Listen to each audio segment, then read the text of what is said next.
Vice President akhale bombazi ndimva zimene ndifuna kulankhula pano. Bwana ine baja magazi achisena alimo pano ndiye bankhate koma ndimafuna nene mawawa kuchokera patabwa kuzafika pano bwana maona zimene zikuchitika munsewu azimayi kusesera munsewu kuti tidutse.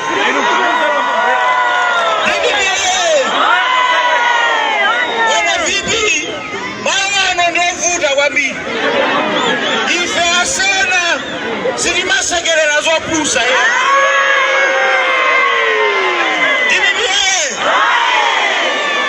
muntu akatinamiza bwana olomwala timagenda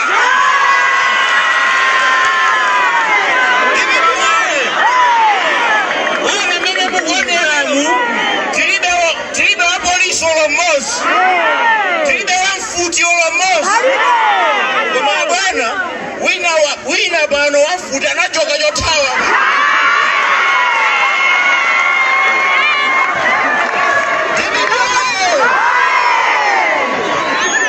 ife muntu akatinamiza timabweza chipongwe anthu awa akufuna zimva mfundo.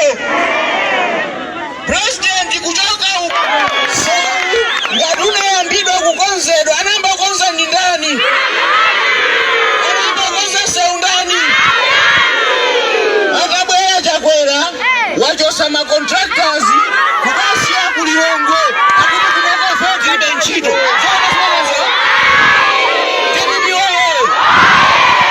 Bwana chachiwiri anthu awa kuno ife kuti tidye timadalira ulimi.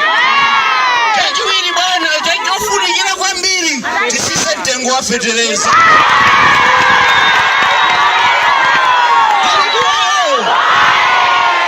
Mene ife timachoka mboma timagula fertilizer 22,000 pano bwana fertilizer fika 145,000.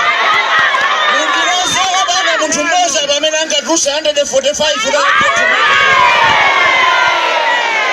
anthu akuja mango kisana kime tawi watati kumabwera kuno mpunga wa brown kumabwera chimanga aliyesa malandira koma awa kungogawa mbali imozi atika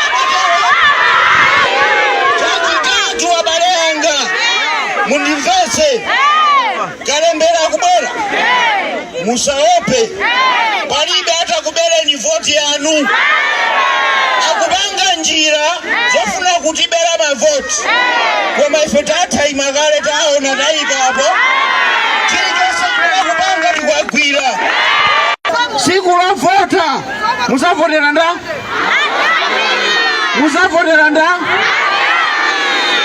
tinayesapo adadi zinthu zinali bwino musazalozedweso abale yanga tamva nati ulendo undu wautali msonkhano swanga koma inu ngati abale yanga timvane chinthu chimodzi. DPP ibwerere mboma apita pa mpando zinthu zibwerere mmene zinalili kale zikomo kwambiri. DPP ayo